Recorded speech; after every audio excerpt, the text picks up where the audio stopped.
Assalamualaikum, Yoshmina. Okey, hari ni kita nak borak santai je. Hari ni aku nak review satu anime yang berkonsepkan macam diganggu hantu ataupun makhluk gaib yang bagi aku memang enjoy gila untuk kita layan. Dan nak tambah satu lagi anime yang best untuk kita layan pada hari Ahad. Okey, jadi tajuk anime yang aku nak review kali ni adalah Miroku-chan. So, untuk dalam video ni aku akan bagi sinopsis secara ringkas dan beberapa sebab kenapa aku suka layan anime ni. Tambahan korang jangan risaulah tau. Sebab untuk dalam video ni memang totally tak ada spoiler langsung. Sebab aku sendiri tak baca pun manga dia. Dan aku pun memang tak tahu langsung apa yang akan berlaku untuk episod-episod akan datang. So korang jangan risau, okey? Okey korang, aku nak bagi tahu ni. Sekarang ni Faiz di studio ada keluarkan t-shirt sublimation anime 2 design yang terbaru tau. Iaitu design anime Naruto karakter Hatake Kakashi aka Rokudaime Hokage. Dan juga design anime Demon Slayer karakter Rengoku Kyojuro. Kedua-dua design ni memang design kami sendiri dan memang cantik gila. Untuk kualiti baju pula korang jangan risaulah tau. Kita orang memang bagi yang terbaik. Jenis kain yang kita orang pakai ialah microfiber interlock. Jadi memang cukup selesa dan tak panas langsung tau. Kalau korang nak buat untuk bersukan pun tak ada masalah. Dari segi printing pula korang jangan risau. Korang basuhlah macam mana sekalipun memang tak akan tanggal. Sebab baju ni jenis sublimation. Dan apa yang lagi menarik, setiap pembelian yang korang buat, korang akan dapat pelbagai barang anime. Dan baju ni juga ready stock tau. Ada saiz S sampailah saiz 4XL. Kalau korang order hari ni, esok juga kita orang kapus. Jadi kalau korang nak nampak lebih bergaya ataupun berminat nak dapatkan baju anime limited edition keluaran Faiz di studio, korang boleh je order dekat Shopee Faiz di studio ataupun WhatsApp je nombor kami, okey? Link semua kita orang dah ada letak dalam bio ataupun description. Jadi jangan lepaskan peluang selagi stok masih ada. Anime Miroku-chan ni merupakan adaptasi manga yang dihasilkan oleh Tomoki Izumi. Dan anime ni baru je keluar tahun ni tau, pada tarikh 3 hari bulan 10 2021. Dalam anime pun sekarang baru je sampai episod 11. So memang tak jauh langsung lah kalau korang baru je nak start follow layan anime ni. Dan anime Miroku-chan bergenre horror komedi. Malah tajuk anime ni pun refer dekat Wikipedia bermaksud The Girl Who Can See Them ataupun wanita yang boleh melihat mereka. Tapi sebelum tu aku nak bagi tahu awal-awal tau. Ada sesetengah orang kan, dia tak berapa nak minat sangat tau kalau layan anime yang main karakter dia adalah seorang perempuan. Jadi bagi aku mungkinlah anime Miroku-chan ni tak berapa nak kena dengan minat korang tau. Sebab main karakter untuk dalam anime ni merupakan seorang perempuan. Okey, tapi semua tu tak apalah, kita tolak tepi je dulu. Kita start dulu dengan sinopsis anime ni. Anime ni menceritakan main karakter yang merupakan seorang remaja perempuan yang bernama Miko Yotsuya. Pada awalnya dia hidup macam budak-budak sekolah biasalah kan. Dia pergi sekolah semua tu memang tak ada masalah apa-apa pun.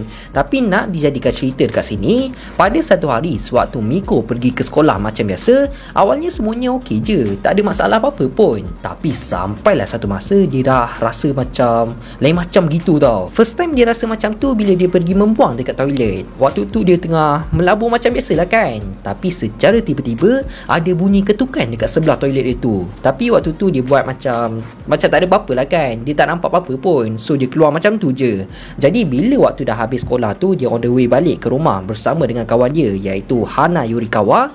Tiba-tiba Miko perasan patung yang ada dekat beg dia tu mungkin tercicir dekat sekolah. Dan dia pun decide untuk dia patah balik ke sekolah untuk mencari patung tersebut. Jadi bila dia dah sampai dekat sekolah dia semula dan dia dah jumpa patung tu, waktu ni dah macam dia nampak lembaga-lembaga tau. Tapi dia tak perasan sangat pun sebab waktu tu tengah gelap kan. Dan pertama kali Miko nampak benda yang gaib betul-betul depan mata dia sewaktu dia sedang menunggu dekat stesen bas untuk dia pulang ke rumah. First time dia nampak hantu depan mata dia tu memang besar gila lah. Dan boleh dikatakan aura hantu ni bukan biasa-biasa tau. Jadi cara dia nak elak dari diganggu oleh hantu tersebut bukannya dengan cara dia minta tolong orang tau. Bukannya dia jerit, tolong aku ada nampak hantu ni, aku kena kacau dengan hantu. Bukannya dia call Ustaz Adam ke, dia rukiah sendiri ke.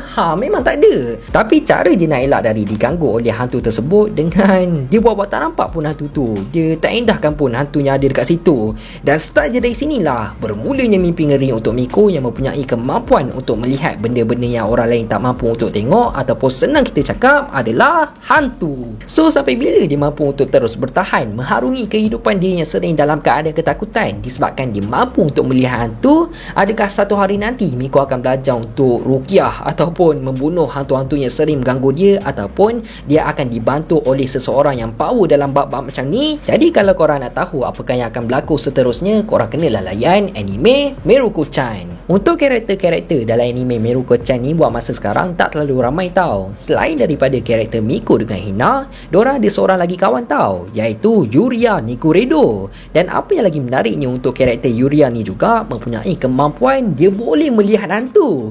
Cumanya bezanya karakter Miko dengan Yuria hanya mampu untuk melihat hantu-hantu yang kecil je, yang kita boleh cakap hantu yang tak kuat. Tapi lain pula untuk karakter Miko, dia mampu untuk melihat hantu yang bukan biasa-biasa tau. Apa yang Miko boleh tengok, Yuria tak boleh nampak pun. Dan setiap karakter diorang bertiga ni mempunyai personality ataupun ragam yang tersendiri tau. Sebagai contoh macam karakter Hina, dia ni seorang yang kuat makan dan seorang yang hyper. Kalau untuk karakter Miko pula, dia ni jenis ikut je Hina pergi mana, dan dia seorang yang simple je. Kalau untuk karakter Yuria ni, yang ni PL sikit lah, sebab dia ni jenis yang suka salah faham tau. Dia ni suka fikir bukan-bukan. Lebih kurang macam tu lah. Okey, sekarang ni kita nak borak pula sebab kenapa aku suka layan anime Miruko-chan. Apa yang aku suka untuk dalam anime Miruko-chan ni, setiap episod dia ada plot yang berlainan tau, dan memang cukup menarik. Dalam setiap episod kan, mesti ada je hantu-hantu yang kuat akan muncul kacau si Miko ni. Sampaikan kita sendiri tak senang duduk tau, fikir macam manalah Miko nak elak dari kena kacau dengan hantu tu.